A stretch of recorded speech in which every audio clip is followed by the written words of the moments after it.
Welcome. I'm glad you're here. Recovery is not the opposite of work. Recovery is part of work. And that is a hard lesson for people who only know how to measure effort by how destroyed they feel. If they're not sore, they think they didn't train. If they're not exhausted, they think they didn't push. If they're not crawling out of the gym, they think they failed. But building a machine is different from beating one up. The goal is adaptation. You train to create a signal. You recover so the body can answer that signal. No recovery, no upgrade.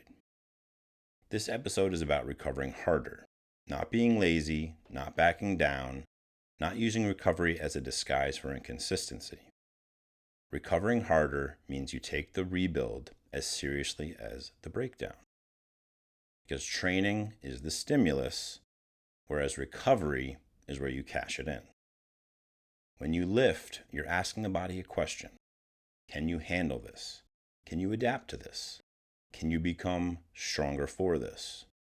The workout itself is not the full result. It is the message. Recovery is where the body can respond. Sleep is where repair happens. Food provides the material. Hydration helps the system run. Low-intensity movement keeps things circulating. Mobility keeps joints honest. Stress management keeps the nervous system from staying in emergency mode. If you train hard but recover poorly, you keep writing checks the body cannot cash. At first, you might get away with it, especially if you're motivated, especially if you're tough, especially if you're used to grinding. But eventually, the signs show up. Your lifts stall, your joints feel irritated, your sleep gets worse, your mood gets shorter, your appetite gets strange, your pump disappears, and your warm-up feels heavier than it should. You start needing more caffeine just to feel normal. That is not weakness, that's feedback. Recovery takes discipline. Some people act like rest is the easy part. It's not. For driven people, recovery can be harder than training. It takes discipline to go to bed when you would rather scroll. It takes discipline to eat enough when you are busy. It takes discipline to take a lighter day when your ego wants to prove something. It takes discipline to warm up properly. It takes discipline to do mobility when nobody is impressed by it. It takes discipline to walk instead of adding another junk volume workout. Recovery is not passive when it is done right. It is active responsibility. It means you're mature enough to understand that the body does not grow from punishment alone. It grows from the cycle. Stress, recover, adapt. Stress, recover, adapt. If you only stress the system and you never recover, you're not training.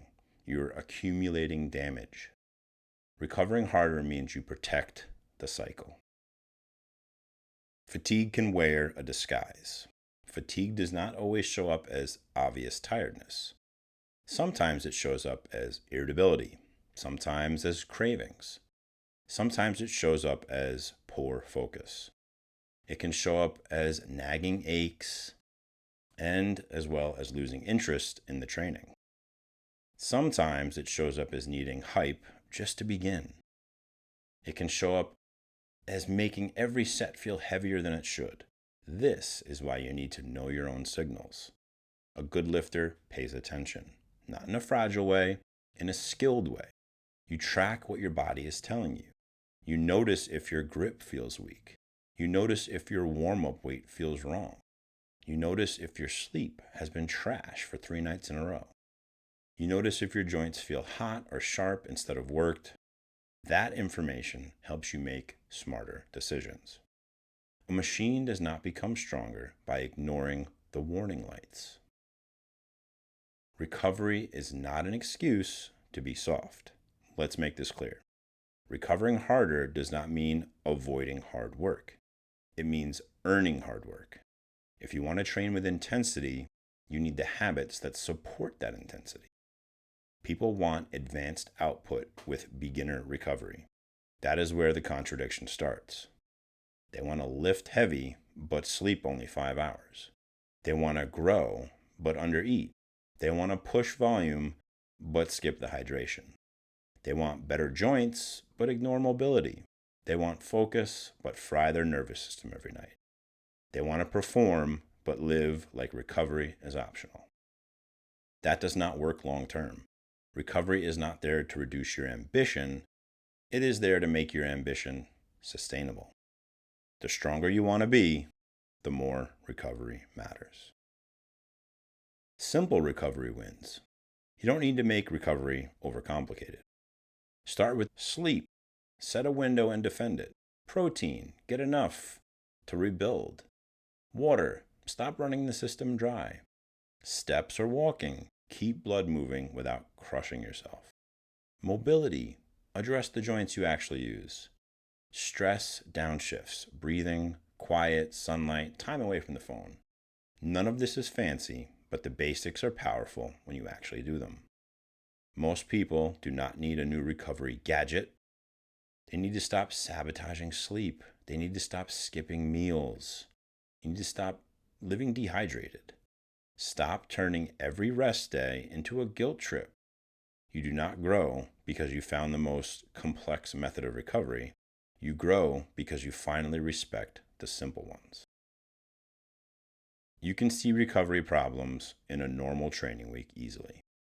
Monday starts strong. Tuesday's decent. Wednesday feels heavier than it should. Thursday, you need a bit more caffeine. And Friday, your warm-up weight moves slowly. Your joints feel dry and your mood is short. You still force the session because you think toughness means ignoring every signal. Then the next week starts worse. That is not a badge of honor. That is a pattern. A better approach is to catch the fatigue early. Maybe you reduce volume before the wheels come off. Maybe you move the heavy day. Maybe you take a walk instead of adding junk sets. Maybe you go to bed instead of chasing another hour of screen time. The goal is not to avoid hard weeks. The goal is to recover from them like someone who wants to keep progressing. Recovering harder is the difference between a body that can keep adapting and a body that is always borrowing from tomorrow to survive today. One way to think about recovery is to stop asking, did I rest? And start asking, did I rebuild? Rest and recovery are not always the same thing. You can sit on the couch for 4 hours and still not recover if your mind is racing, your food is poor, your sleep is late, and your nervous system never comes down. You can take a day off from training and still wake up feeling worse because the day off was filled with stress, dehydration, scrolling, and no structure. Recovery has a quality to it. A true rebuild day should leave you better, not just less active. So use a checklist. Did I get enough protein?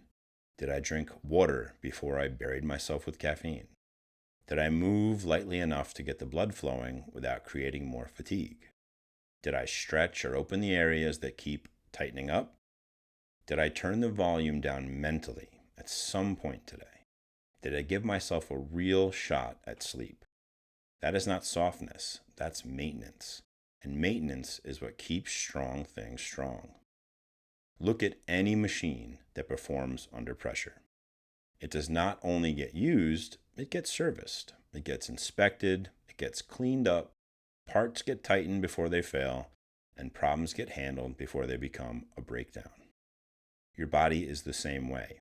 If you wait until everything hurts before you respect recovery, you waited too long. If you wait until performance drops before you adjust, you missed early signals. If you wait until burnout before you rest, you're not being disciplined, you're being late.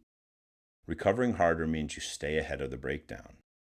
You train like an athlete, but you also recover like one. So for this week, pick one recovery standard and make it a non-negotiable. Maybe it's a real bedtime. Maybe it's protein at breakfast. Maybe it's 10 minutes of mobility after training. Maybe it's a walk on off days. Maybe it's no phone in bed or water before caffeine. Maybe it's one lighter day programmed on purpose. Don't call it optional, call it training, because it is. Recover harder because your future performance and work depends on it. The work matters, but so does the rebuild. A body that can recover can adapt. A mind that can recover can stay clear. A nervous system that can recover can handle pressure. Don't just chase fatigue, chase growth. Don't just prove you can suffer, prove you can build. Train hard, recover hard, and build the machine. Thanks for joining me. I'll see you in the next one.